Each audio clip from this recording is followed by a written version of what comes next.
4 ऐसी बातें जो आप कपिल शर्मा के बारे में बिल्कुल नहीं जानते। कपिल के स्ट्रगलिंग डेज। कपिल ने अपना career as a theatre artist शुरू किया था और कॉलेज से ग्रेजुएट होने के बाद वो पार्ट टाइम थिएटर सिखाया करते थे। अपने स्ट्रगल के दिनों में उन्होंने पीसीओ में भी जॉब की है और पंजाबी कोरस ग्रुप का हिस्सा भी रह चुके हैं, जिसमें एक शो के लिए उन्हें 300 रुपए मिला करते थे। ऐसा करते करते कपिल ने 10 साल तक स्ट्रगल किया। फिर अपने फादर की डेथ के बाद उन्होंने मन बना लिया कि वो थिएटर और सिंगिंग की जगह स्टैंड अप कॉमेडी करेंगे। इसी वजह से उन्होंने पंजाबी कॉमेडी शो हंसते रहो में हिस्सा लिया और उसके बाद Kapil the great Indian laughter challenge के लिए ऑडिशन दिया, जिसमें उन्हें रिजेक्ट कर दिया गया। पर कपिल ने हार नहीं मानी और एक बार दोबारा ऑडिशन दिया और इस बार उनका शो में सिलेक्शन पक्का हो गया। कपिल उस सीजन के विनर रहे और उसके बाद से ही उनका करियर चल पड़ा। कपिल की प्रायोरिटीज। शुरुआत के दिनों से ही कपिल ने अपनी फैमिली को फर्स्ट प्रायोरिटी दी है। कपिल के फादर को कैंसर था। उनके इलाज के पैसे जमा करने के लिए कपिल दिन में 3 डिफरेंट जॉब्स किया करते थे।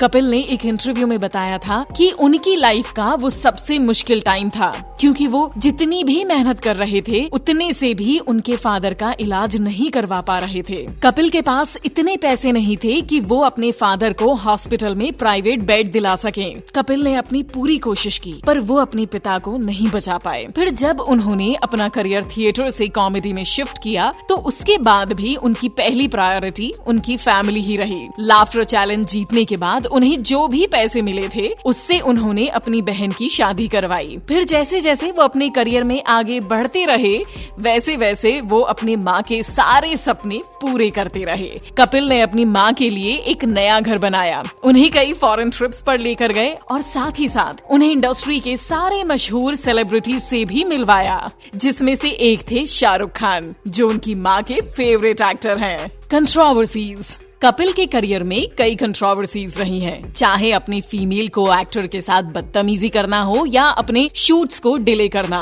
कपिल पिछले कुछ टाइम से कॉमेडी से ज्यादा इन कंट्रोवर्सीज की वजह से न्यूज में रहे हैं। जैसे 2017 में कपिल शर्मा और सुनील ग्रोवर की लड़ाई की खबरें आई थी, जहां न्यूज में आया कि कपिल ने सुनील की तरफ जूता फेंक कर मारा था। इस कंट्रोवर्सी से कपिल के शो और इमेज को बहुत नुकसान पहुंचा। इस इंसिडेंट के बाद सुनील और बाकी कई एक्टर ने कपिल शर्मा को बीच में ही छोड़ दिया और कुछ टाइम बाद शो को भी बंद कर दिया गया। अब जब 2018 में कपिल अपना नया show family time with Kapil Sharma से वापस आए ही थे कि उन्होंने ट्विटर पर विकी लालवानी नाम के जर्नलिस्ट को अब्यूज किया, क्योंकि कपिल का मानना था कि वो उनके बारे में हमेशा नेगेटिव न्यूज ही लिखते हैं। तो इसी के बीच एक कॉल रिकॉर्डिंग लीक हुई, जहां कपिल जर्नलिस्ट को गालियां देते पाए गए।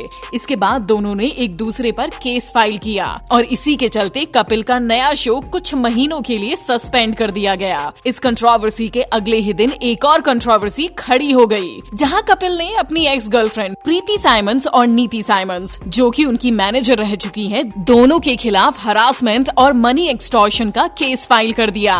कपिल का कहना है कि नीति ने उनके साथ 25 लाख रुपए का फ्रॉड किया है। वहीं रिप्लाई में नीति ने कहा कि ऐसा कुछ हुआ ही नहीं था। कपिल अभी ठीक स्टेट ऑफ माइंड में नहीं है और अपनी बात को प्रूव करने के लिए उनके पास कुछ प्रूफ नहीं है। डिप्रेशन। फिरंगी मूवी के ट्रेलर लॉन्च के दौरान कपिल ने कन्फेस किया था कि वो डिप्रेशन में थे और बहुत शराब भी पीने लगे थे। इसी वजह से उनके सारे शूट्स कैंसिल हुए, जिसके कारण वो और डिप्रेशन में चले गए। और रिसेंटली उनका दोबारा कहना है कि वो डिप्रेस्ड हैं और उनका स्टेट ऑफ माइंड ठीक नहीं है। सबका मानना है कि इन सब चीजों की शुरुआत सुनील और कपिल की लड़ाई से हुई, पर सुनील ने कपिल को कुछ भी गलत नहीं कहा और अभी भी सुनील उनको बेस्ट ऑफ हेल्थ विश करते नजर आते हैं। कपिल की सक्सेस और उनका फेलियर। अपने स्ट्रगलिंग डेज में 300 रुपए के लिए शो करने वाले कपिल रिसेंटली ही हर एपिसोड में 50 से 70 लाख रुपए कमाया करते थे। उनकी शो की रेटिंग भी हमेशा टॉप पर रहती थी, पर कपिल की लाइफ में सब कुछ बिगड़ता नजर आ रहा है। उनकी रीसेंट फिल्म फिरंगी भी बॉक्स ऑफिस पर फ्लॉप रही। कितनों का मानना है कि कपिल अपनी सक्सेस की वजह से एरोगेंट हो गए हैं और वो डिप्रेशन से लोगों की सिंपैथी नहीं पाना चाहते हैं। कहा जा रहा है कि कपिल के करियर का ये सबसे खराब वक्त है, क्योंकि उनके कंपेटिटर अपने करियर में अच्छा कर रहे हैं और कपिल का करियर डाउनफॉल पर चल रहा है। हम तो यही कहेंगे, अगर कपिल अपने इश्यूज को सॉल्व करें और इन कंट्रोवर्सी से दूर रहें तो जल्द ही वो दोबारा लोगों को हंसाते हुए नजर आएंगे और शायद ऐसे ही हम भी उन्हें देखना चाहेंगे। आपको ये वीडियो कैसी लगी? हमें अपने लाइक और कमेंट्स के जरिए जरूर बताएं। ऐसी और भी इंटरेस्टिंग वीडियोस के लिए देखते रहें सीक्रेट फिल्मी टीवी, हर उस चीज के लिए जो आप जानना चाहते हैं।